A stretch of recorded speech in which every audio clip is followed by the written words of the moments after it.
नमस्ते दोस्तों, हमारा नाम है अभिषेक मिश्रा और आप देख रहे हैं तक्षशिला विधि टॉक्स। तक्षशिला विधि टॉक्स के आज के एपिसोड में हम लाए हैं अपने साथ हमारे एक अभिन्न मित्र कह लें और एक बहुत प्रसिद्ध अधिवक्ता कह लें, इनको काफ़ी ज्ञान रखते हैं लॉ के बारे में, और एक ज़मीनी इनको आप एनालिस्ट कह लें, सेफोलॉजिस्ट कह लें या जो भी कह लें, चुनावी विश्लेषण में इनका काफ़ी रुचि है।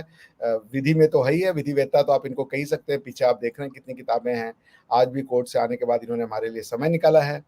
तो मैं आपका इंट्रोडक्शन कराऊँगा, परिचय कराऊँगा धनीराम पटेल जी से। छत्तीसगढ़ में अधिवक्ता के रूप में कार्य करते हैं, काफ़ी सफल अधिवक्ता है। इसके अलावा बहुत अन्य सामाजिक विषयों पे इनकी एनालिसिस रहती है और मैं इनकी एनालिसिस से काफ़ी प्रभावित हुआ कई बार। तो मैंने इनसे कहा कि जो बातें ऑफ द कैंपस होती हैं, आज वो ऑफ द रिकॉर्ड होती हैं, वो आज ऑन द रिकॉर्ड हो जाएँ। तो छत्तीसगढ़ में इलेक्शन आने वाले हैं और वकील साहब छत्तीसगढ़ के रहने वाले हैं, तो मैंने कहा कि इनसे बेहतर कोई एनालिसिस करने वाला हो नहीं सकता ग्राउंड रिपोर्ट का। तो आइए आज छत्तीसगढ़ के इलेक्शन के विषय पे बात करेंगे वकील श्री धनीराम पटेल साहब से। पटेल साहब, बहुत बहुत स्वागत है आपका। डॉक्टर साहब नमस्कार, धन्यवाद, आपने मुझे आमंत्रित किया और मुझे गर्वानुभूति हो रही है कि आपने मुझे चुनाव के परिचर्चा के लिए आमंत्रित किया। तो डॉक्टर साहब, मैं छत्तीसगढ़ के इतिहास और मतलब पॉपुलेशन डेमोग्राफी के बारे में थोड़े से बता दूं आपको, उसके हाँ, बाद बताएं आगे बताएं। बढ़ेंगे। जी जी। ये डॉक्टर साहब, 1 नवंबर 2000 को मध्य प्रदेश से एक भाग को, पूर्वी भाग को छत्तीसगढ़ बनाया गया। उसके साथ में झारखंड और उत्तराखंड 3 राज्य बने थे। अटल बिहारी वाजपेयी जी के सरकार में कार्यकाल में बना था। और 2011 की जनगणना के अनुसार छत्तीसगढ़ की पॉपुलेशन है 2,55,00,000। अभी एक अनुमान है, जनगणना तो हुआ नहीं है, सेंसस हुआ नहीं है। 2,90,00,000 की पॉपुलेशन है।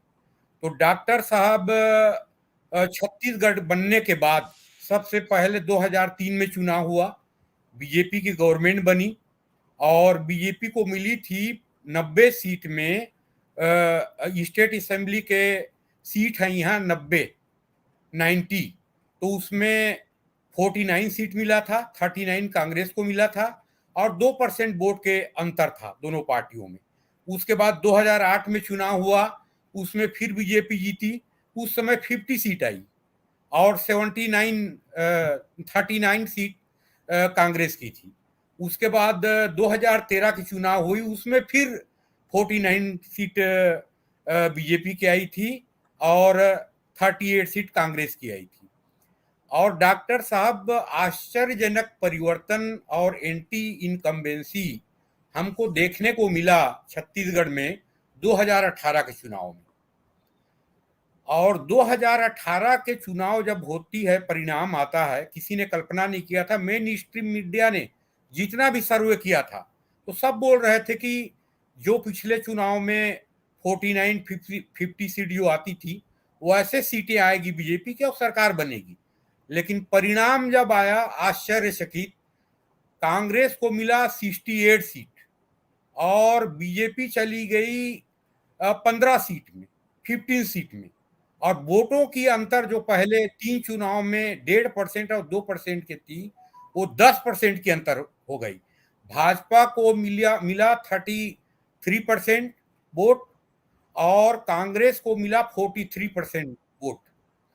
तो एंटी इनकम्बेंसी मैंने एक बुद्धिजीवी के रूप में एनालिसिस किया और मैं किसान परिवार से आता हूं, तो मैंने देखा कि सबसे बड़ी कमजोरी बीजेपी की और तत्कालीन मुख्यमंत्री रमन सिंह जी की ये रही कि किसान सेक्शन को, किसानों को उन्होंने प्रॉपरली एड्रेस नहीं किया। जैसे किसानों की यहाँ धान की कटोरा है डॉक्टर साहब, ये छत्तीसगढ़ में मुख्य उपज धान है। और रमन सिंह जी क्या करते थे कि समर्थन मूल्य के अतिरिक्त एक बोनस दिया जाता था किसानों को। अयाजी जोगी के समय से शुरू हुआ था, 2001 से, छत्तीसगढ़ बनने के बाद। तो रमन सिंह क्या करते थे, 3 साल तक किसानों को बोनस नहीं देते थे समर्थन मूल्य के अतिरिक्त। आखिरी चुनाव में 1 वर्ष या 2 वर्ष दे देते थे। ऐसे उन्होंने जो 3 चुनाव तक जीती भी, बीजेपी जीती और सरकार भी बनी। लेकिन पिछले 18 के चुनाव में किसान तबके में मैंने देखा कि उनके खिलाफ एकदम आक्रामक एंटी इनकम्बेंसी बन गई थी। मोदी को लोग चाहते थे, और उसका मैं उदाहरण भी दूंगा आपको कि नवंबर में चुनाव होता है विधानसभा की। अब विधानसभा में बीजेपी को मात्र 15 सीट मिलती है, पिछले 49 सीट से सीधा 15 सीट में आ जाती है। वोट परसेंटेज जो गैप है दोनों में, कांग्रेस और बीजेपी में, 10% के अंतर हो जाती है। और 4 महीना बाद लोकसभा चुनाव होती है, तो हमारे छत्तीसगढ़ में 11 लोकसभा की सीट है, उसमें 10 सीट में थंपिंग मेजॉरिटी से बीजेपी जीतती है, और सिर्फ कांग्रेस को 1 सीट मिलती है, वो भी ले दे के जीतती है 1 सीट। तो किसान वर्ग जो असंतुष्ट हो गया। डॉक्टर साहब, यहाँ कृषि व्यवसाय में 80% लोग जुड़े हुए हैं। औद्योगिक रूप से छत्तीसगढ़ डेवलप्ड नहीं है, डेवलपिंग स्टेज में है। लेकिन मैंने देखा कि पिछले 5 साल में अभी वर्तमान जो सरकार है, उसने औद्योगिकरण के तरफ या इंफ्रास्ट्रक्चर के तरफ कोई ध्यान नहीं दिया है। एक चीज उसने किया है कि किसानों को जो वादा किया था समर्थन मूल्य का, सब जो, और कुछ भी सब्सिडी कुछ है किसानों को, पहले चुनाव के पहले वर्ष में कर्ज माफी, ये सब चीज में किया है, किसान वर्ग को खुश करके रखा है। लेकिन औद्योगिकरण के क्षेत्र में, इंफ्रास्ट्रक्चर के क्षेत्र में मेरा अनुमान है कि छत्तीसगढ़ की कांग्रेस की गवर्नमेंट की उपलब्धि पिछले 5 साल में 0 है। किसान वर्ग को उन्होंने प्रॉपरली एड्रेस किया है। अच्छा वकील और साहब, मैं ये सब बातें आपसे जानना चाहूंगा, मगर अगर हम छत्तीसगढ़ की जो अभी की, चूंकि अब इलेक्शन तो बस मेरे ख्याल से कुछ ही दिनों में होने वाले हैं। हाँ, 7 नवंबर को है 20 सीट का, और बाकी का माने 17 नवंबर को है। दो फेज में चुनाव। तो 17 नवंबर के बाद, और मेरे ख्याल से, और फिर मतगणना कब है? मतगणना 3 दिसंबर को सबका है, सारे स्टेट स्टेट का। जी जी। हाँ, मध्य तो प्रदेश, छत्तीसगढ़, राजस्थान, मिजोरम और तेलंगाना, 5 का। चलिए 3 दिसंबर तक तो सारी बातें क्लियर हो जाएंगी। तो आप चूंकि इन चीजों को अच्छी समझ रखते हैं और आप अच्छी पकड़ रखते हैं, तो इस बार के क्या मुद्दे आपको दिख रहे हैं? इस बार जो आप अगर कहीं जा रहे हैं या लोगों से मिल रहे हैं, बात कर रहे हैं, तो जमीन पे क्या आपको सुगबुगाहट दिख रही है? बीजेपी की हालत आपको वो लग रही है, या उसमें कांग्रेस आपको एज लग रही है? और बीजेपी में क्या मोदी फैक्टर काम कर रहा है या कुछ और फैक्टर काम कर रहा है? देखिए डॉक्टर साहब, अभी जितने मेन स्ट्रीम मीडिया है भारत के, उन्होंने प्री पोल सर्वे किया है। सबका कहना है कि बीजेपी को 35 से लेकर 38 सीट, और कांग्रेस को 48 से 55 सीट मिलेगी, और कांग्रेस की सरकार बनेगी। लेकिन मेरे को अभी लगता है, अभी मैं एक पढ़े लिखे किसान से बात किया पिछले 15 दिन पहले, और बीजेपी के मैनिफेस्टो नहीं आया था, घोषणा पत्र, जिसमें किसानों को उन्होंने भी प्रॉपरली एड्रेस किया है।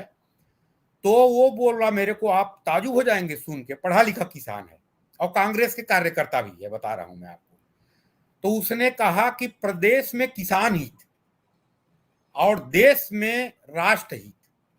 उसका कहना था कि मैं प्रदेश में कांग्रेस को वोट दूंगा और राष्ट्र में मोदी जी को वोट दूंगा, स्पष्ट कहना था। मैं खुल के आप चर्चा कर रहे हैं, अपन उसमें लाग लपेट क्यों रखें। लेकिन उसका कहना, ये मेरे को कहा, वो 15 दिन पहले कहा, और अभी 3 दिन पहले बीजेपी के घोषणा पत्र आया है, उसमें किसान तबके को इन्होंने भी प्रॉपरली एड्रेस किया है।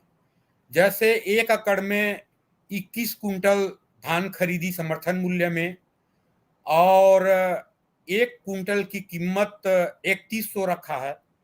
कांग्रेस ने उसे 3200 घोषित किया है, लेकिन खरीदने का जो बात है वो 20 क्विंटल किया है कांग्रेस ने। तो कांग्रेस से बढ़ के किया है, एक चीज को नहीं किया है। भाजपा ने किसानों की कर्ज माफी जो कृषि बैंक से संबंधित है उसको घोषणा भी कर दिया है कि किसानों के कर्ज भी माफ कर दी जाएगी, और भाजपा ने नहीं किया है, जो भी है।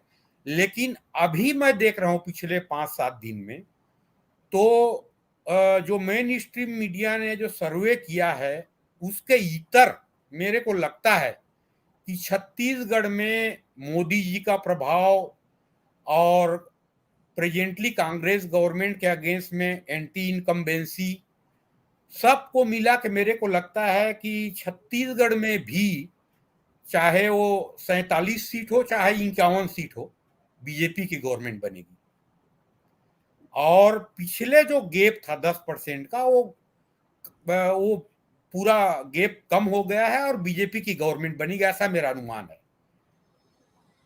और डॉक्टर साहब और कुछ पूछना चाहें तो हाँ, तो आगे। मैं ये बात से मैं जानना चाह रहा था कि जो रमन सिंह जी की जो एक पॉपुलैरिटी है, जैसा आप बता रहे हैं कि जो एक जमीनी एंटी कार्यकर्ता। इनकम्बेंसी उनके अगेंस्ट में अभी हाँ, भी नहीं है। मैं, अच्छा अभी भी है। अच्छा हाँ, अच्छा, अभी भी एंटी इनकम्बेंसी उनके अगेंस्ट, खासकर किसान तक को। Okay okay. तो मैं ये जानना चाह रहा था कि ये जो कांग्रेस में भी तो ये था कि आधा टर्म तक ये भूपेंद्र बघेल जी काम करेंगे एज ए सीएम, उसके बाद जो है वो टीएस क्या सिंहदेव। हाँ, टीएन टीएस सिंहदेव सिंहदेव जी वो आएंगे, पर वो तो हुआ नहीं। तो क्या कांग्रेस में भी कुछ आपको अंदरूनी फाड़ दिख रहा है क्या? कांग्रेस में वो पता तो नहीं लग रहा है, लोगों का ऐसा कहना है हम्म कि जो टीएस सिंहदेव जी के जो समर्थक हैं वो लोग नाखुश हैं, ऐसा कहना है लोगों का।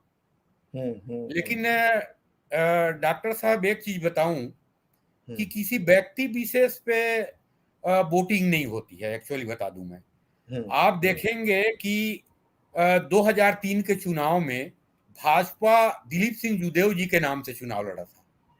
एक अच्छा। स्कैंडल आ गया, वो सीएम बन नहीं पाए। रमन सिंह को कोई जानता भी नहीं था, ना उनके नाम से 4 वोट कोई दिया भी नहीं था, प्रदेश के अध्यक्ष थे। जो भी दिया था भाजपा और दिलीप सिंह जूदेव जी के नाम से दिया था। लेकिन मुख्यमंत्री रमन सिंह बन गए। तो राजनीति में ऐसे तो समीकरण बनते और बिगड़ते रहते हैं। नहीं, लेकिन ये तो रमन सिंह जी ने उसके बाद 2-2 टर्म जिता के दिया, तो ऐसा तो नहीं कहा जा सकता कि कोई उनका नहीं रहा। नहीं तो पहले टर्म में भी जीते थे, वो इतना ही सीट आता था तीनों में। तो आप उनके बदौलत जीत माने या भाजपा की बदौलत जीत माने? नहीं, पहली बार मान भी लें कि टीएस जुदेव सिंह साहब की वजह से आया, लेकिन उसके बाद जब रमन सिंह जी चीफ मिनिस्टर बन गए और उसके बाद जो भाजपा जीती, तो फिर तो ये बात होगा ना कि उनके हाँ, कार्य श्रेय पे तो मोहर लगा जाएगा, दी। श्रेय जाएगा। उन्होंने पब्लिक डिस्ट्रीब्यूशन सिस्टम में जो अनाज फ्री देने का जो हाँ, वो चावल बाबा के नाम से काफी या फेमस हो चावल गए थे बाबा वो। के नाम से प्रसिद्ध हुए, और गरीबों के लिए बहुत सपोर्ट वाली चीज थी, उसके बदौलत भी और 2 टर्म सरकार बनी। तो इस बार जो इलेक्शन आ रहा है, आप अगर कहीं जा रहे हैं, सर्वे कर रहे हैं, तो ग्राउंड रियलिटी जनता जो है वो क्या कह रही है बीजेपी के लिए या कांग्रेस के लिए, उनकी क्या वो भावना है? देखिए, मैं आपको आश्चर्य हो जाएंगे, मैं यहाँ पे फेयर एनालिसिस करूंगा, मैं कोई लाग लपेट समर्थन और किसी से उसमें नहीं जाऊंगा। मैं ये देख के ताजुब हो गया, मैं अभी 7-8 दिन कई विधानसभाओं में गया हूँ, 4-5 विधानसभा में। तो आप आश्चर्य हो जाएंगे कि 10% वोटर, मैं तो मानता हूं कि 10% वोटर ऐसे हैं छत्तीसगढ़ में जो जो स्पष्ट बोल रहे थे कि हम हो सकता है कि विधानसभा में कांग्रेस को दे दें। 10% वोटर। लेकिन लोकसभा में हम तो डंके के चोट में बोल रहे हैं कि मोदी जी को देंगे, मोदी जी को, बीजेपी भी नहीं बोल रहा है। आप ताजुब हो जाएंगे, उसमें कुछ कांग्रेस के कार्यकर्ता भी हैं, ताजुब हो जाएंगे। और तो क्या छत्तीसगढ़ से कितनी सीट आती है लोकसभा की? छत्तीसगढ़ में 11 सीट है। अच्छा, और तब तो पिछले अच्छा बार नंबर है। 11 तो 10 अच्छा सीट नंबर। जी जी, 11 में 10 सीट जीती है बीजेपी। पिछले उसके पिछले चुनाव में 9 सीट जीती थी। 9-10 सीट तो और काफी लंबा, मतलब अच्छा नंबर है। 9-10 सीट से तो बहुत फर्क पड़ेगा बीजेपी के लिए। सिर्फ एक सीट कांग्रेस को मिली है पिछले चुनाव में। लोग जस्ट, अब तो आप आश्चर्य हो जाएंगे कि विधानसभा चुनाव में 10% अधिक वोट मिला है कांग्रेस को। 33% बीजेपी को मिला, 43% कांग्रेस को मिला। जस्ट 4 माह बाद एक तरफा क्लियर स्विंग की है बीजेपी ने लोकसभा में। 10 सीट, एक सीट जीती है तो वो जो कांग्रेस, 10% का वोट गैप था वो फट गया, मतलब जनरल इलेक्शन में पट गया, और 7% उससे अधिक सीट मैंने वोट मिला कांग्रेस से, 7%। यानी करीब 50% के करीब सीट तो इनको वोट मिला था। हाँ, लगभग लगभग नियर अबाउट 48 समथिंग। तो ये जो मोदी जी की जो अपील है, वो आपको लगता है कि बहुत ज्यादा फर्क नहीं डालेगी, ये जो as far as state assembly का इलेक्शन है, लेकिन लोकसभा चुनाव में काफी फर्क पड़ जाएगा? देखिए डॉक्टर साहब, इन जो 15 साल लगातार एक पार्टी की सरकार रहती है तो एंटी इनकम्बेंसी होनी स्वाभाविक है। और मैं एक किसान वर्ग की बात बताया, जिसमें छत्तीसगढ़ के 80% लोग जुड़े हुए हैं, चाहे किसान हो, चाहे कृषक श्रमिक हो या श्रमिक हो, तीनों मिला के 80% हो जाते हैं। तो वो लोग असंतुष्ट थे, उसके परिणाम में हुआ कि 10% दोनों पार्टियों के बीच में गैप हो गया, 10% वोट की। तो ये 10% गैप हो गया, तो ये स्वाभाविक है कि इसमें डैमेज हुआ, मतलब इसको मैंने बीजेपी को। एक चीज और बता दूं डॉक्टर साहब, मैं अभी पिछले 8-10 दिन घूमा हूं मैं, तो मैंने एक चीज और देखा। इसको आप रचनात्मक माने, विध्वंसात्मक माने या संवेदनशीलता माने, कुछ भी माने, जातीयता की भावना, खासकर स्टेट असेंबली के इलेक्शन में, मैं कई लोगों से चर्चा किया, तो मैं इस जाति का हूं और हमारे जाति को इस पार्टी ने इतना टिकट दिया है। एक अंदाज लगा लिए हैं कि प्रदेश में कि मेरे जाति की जनसंख्या 2% है, तो 90 सीट है, तो कम से कम मेरे को एक सीट मिलना चाहिए। मैं एक चीज और उदाहरण बताऊंगा आपको कि यहाँ की पॉपुलेशन डेमोग्राफी जो है, छत्तीसगढ़ में 32% एसटी हैं, अनुसूचित जनजाति, 11% हैं अनुसूचित जाति, और 50% है ओबीसी, और बाकी जो बचा है वो अन्य है। तो यहां जैसे आपके यूपी में ले लें, यादव एक कास्ट होती है जो 10% है, इस टाइप पे कोई जाति नहीं है यहाँ, सिंगल जाति, एक जाति अधिक से अधिक 6-6.5% है, उससे अधिक नहीं है। हालांकि मीडिया में बोला जाता है कि इसका है वो है करके, लेकिन एक संवेदनशीलता में देखा, मेरे को खुद अच्छा नहीं लगा हो, लेकिन एक सब गुना भाग कर रहे हैं कि मेरे प्रदेश में पॉपुलेशन मेरी जाति की 2% है, तो मेरे को कम से कम एक सीट मिलना चाहिए। एक उदाहरण भी दूंगा आपको, हमारे छत्तीसगढ़ में सिंधी समाज की जो भाजपा के कोर वोटर हैं, वो लोग 70%, उनकी पॉपुलेशन लगभग 4.5 से 5 लाख है, और 2.5 से 3 लाख वोटर है। और पिछले चुनाव में एक सीट उनको दी गई थी रायपुर से, इंद्रानी जी को, वो जीते भी थे। अब भाजपा ने भी रणनीति के तहत उनको एक भी सीट नहीं दिया है, ना कांग्रेस ने भी नहीं दिया है, लेकिन कोर वोटर वो भाजपा के हैं, सिंधी लोग, व्यापारी हैं सब लोग। तो कई लोगों से मैं चर्चा करता हूं, मेरे कॉलोनी में है, आसपास बिलासपुर में भरे हुए हैं, तो उनमें जो आज की युवा है उनमें असंतोष दिखता है कि भाजपा को हम उनके कोर वोटर रहे हैं, 70% लोग वोट देते हैं, तो हमको कम से कम एक जो दिए थे उसी को दे देना चाहिए था। ये भावना, ये जातीयता की भावना, इसको आप रचनात्मक मान ले, विध्वंसात्मक मान ले, या एक संवेदनशीलता मान ले, जो भी मान ले, ये चीज बहुत आ गई है। देखिए, मेरा ये मानना है वकील साहब की राजनीति में आइडेंटिटी की पॉलिटिक्स जो है, खासकर जातीय स्तर पे, चूंकि इंडिया में आइडेंटिटी पॉलिटिक्स हिंदू मुसलमान के रूप में तो एक आ जाती है, वो मेरे ख्याल से उसको जब तक एक कॉन्स्टिट्यूशनल घाव का जो घाव है हिंदू समाज के ऊपर वो नहीं लगेगा, तब तक तो वो तू मैं चलता रहेगा। वो भले ही लोग, क्योंकि यहाँ पे हिंदू को ही सब चीज का दोषी मान लिया गया है।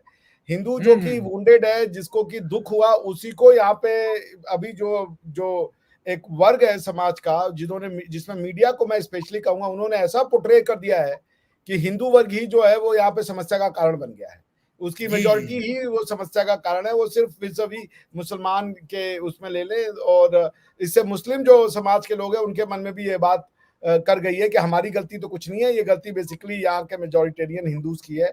तो यहाँ पे जो आइडेंटिटी पॉलिटिक्स है उसको तो आपको सॉर्ट आउट करना पड़ेगा। इस वाली बात को अगर हम हटा दें, हिंदू मुसलमान वाली जो पॉलिटिक्स है, तो बाकी जगह आइडेंटिटी की पॉलिटिक्स नहीं होनी चाहिए, डेवलपमेंट की पॉलिटिक्स होनी चाहिए। भाई मैं कह रहा हूं कि मैं, जैसे मोदी जी हैं, गुजराती हैं, वो ओबीसी कैटेगरी से आते हैं, लेकिन उन्हें तो बनारस की कॉन्स्टिट्यूएंसी ने देखा, उनको ब्राह्मण से लेकर के और शूद्र से लेकर सबने वोट दिया है।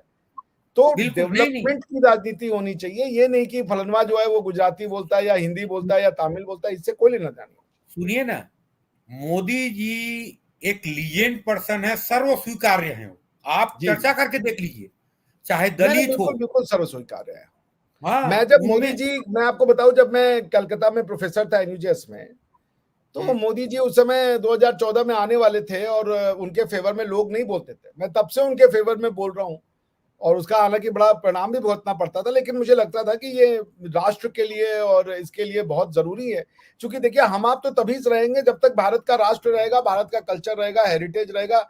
बाकी तो भारत के कल्चर और हेरिटेज को डिस्ट्रॉय और डिस्ट्रक्ट करने पे तुले हुए हैं। इन्होंने तो भारत का हेरिटेज अकबर को बना दिया है, भारत का ट्रेडिशन इन्होंने ताजमहल को बना दिया, इन्होंने कोणार्क और ये तंजौर का मंदिर और ये सब खत्म कर दिया इन्होंने।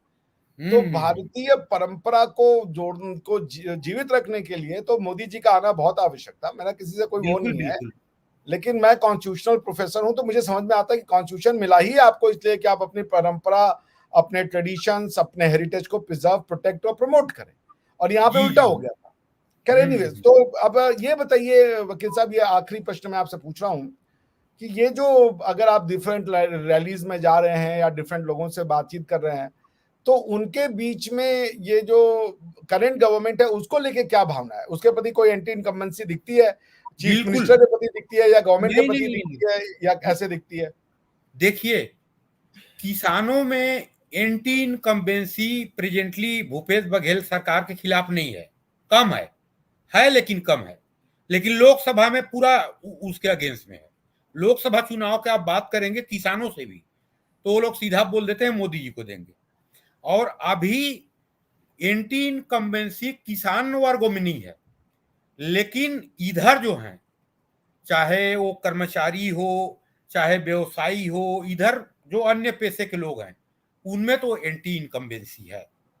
और भाजपा का आरोप है, मैं इसको पुष्ट नहीं करता, ये सही भी होगा, कि रमन सिंह के कार्यकाल से अभी जो की सरकार की जो कार्यकाल है, भ्रष्टाचार अपने चरम पे है, ऐसे आरोप है उनका, भाजपा वालों का आरोप है। तो ये जो भूपेश बघेल साहब के अगेंस्ट में ये जो चल रहा है महादेव बेटिंग ऐप, उसका क्या आप देख रहे हैं? क्या जो जमीनी स्तर पे, भूमिगत स्तर पे उसका कोई असर है, या ये सिर्फ न्यूज़पेपर में ही है?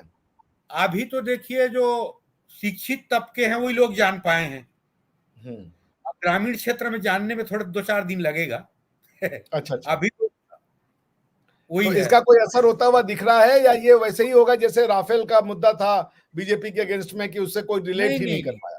मैं इसका असर तो जरूर पड़ेगा। और मैं, देखिए, मेरे पास कई जो केस भी आते हैं, जो पीएससी परीक्षा दिलाए हैं या प्रोफेसर के थ्रू प्रमोशन जो परीक्षा दिलाए हैं, उनका भी कहना है कि इस क्षेत्रों में बहुत गलत हो रहा है, करप्शन है, ऐसा उनका कहना है।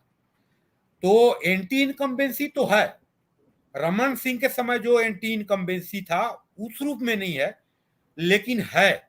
और सब मिला के, डॉक्टर साहब, 2 चीज और बताना चाहूंगा मैं। हमारे छत्तीसगढ़ में 3 रीजन महत्वपूर्ण है। एक मध्य छत्तीसगढ़, धान का कटोरा, एक बस्तर रीजन आप सुने होंगे, और एक सरगुजा रीजन। तो आपको बताऊंगा कि पिछले चुनाव में बस्तर रीजन में, बस्तर संभाग में 11 में 11 सीट कांग्रेस को मिला था, और सरगुजा रीजन में 10 में 10 सीट कांग्रेस को मिला था, बीजेपी 0 था। अभी मेरा मानना है कि 50% से अधिक सीटें बीजेपी को मिलेंगी। ये तय है, आपको मैं चर्चा करूंगा जिस दिन परिणाम आएगा 3 तारीख के, एक अपना रिकॉर्डिंग वीडियो करेंगे, बनाएंगे उसमें। हाँ बिल्कुल, तो बिल्कुल इलेक्शन वाले दिन करेंगे। बिल्कुल मेरा मानना है कि छत्तीसगढ़ में चाहे 48 सीट आए, चाहे 50 सीट आए, बीजेपी की गवर्नमेंट बनेगी, ये तय है। मैंने अभी देखा हो, लगता है, चाहे जो भी हो। और जो 0 हो गया था 2 रीजन में, वो 50%, 50+ जाएगी बीजेपी का। अच्छा, एक लास्ट बात मैं ये जरूर पूछना चाहूंगा कि आप जैसे जो मतलब समझ लीजिए कि कार्यकर्ता हैं या जो जो लोग हैं जो कि भाजपा के प्रति एक विशेष स्नेह रखते हैं, बट देखा ये गया है कि भाजपा जो है वो ऐसे जो इनके एक काडर कह लें, उनका जो एक परंपरागत इनके जो फुट सोल्जर्स हैं, हम जैसे लोग जिनको ये कहते हैं कि हम भाजपा के प्रति थोड़ा सा सॉफ्ट कॉर्नर रखते हैं, हालांकि हम तो अपने राष्ट्र के प्रति सॉफ्ट कॉर्नर रखते हैं, जो भी राष्ट्र की बात करेगा हम उसके साथ कहेंगे। लेकिन भाजपा में ये देखा गया कि वो उनको वैल्यू नहीं करती, वो आने के बाद जिन्होंने उनका विरोध किया उनको ज्यादा आगे बढ़ाती है, और जिन्होंने उनको सपोर्ट किया, जिन्होंने लड़ाइयां लड़ी, उनको वो साइडलाइन कर देती है, उनको वो चीज नहीं देती तो मिलना चाहिए। ये भारतीय राजनीति के बहुत माने विकृति है कि जो पार्टी के प्रति समर्पित है, आरएसएस से भी जुड़ा हुआ है कोई व्यक्ति, लेकिन चमचा शब्द के प्रयोग नहीं करना चाहिए। आपके ऊपर किसी बड़े नेता का बर्दाश्त नहीं है तो आप वो नींव के ईंट बन के शहीद हो जाएंगे, ये होता है, हकीकत है।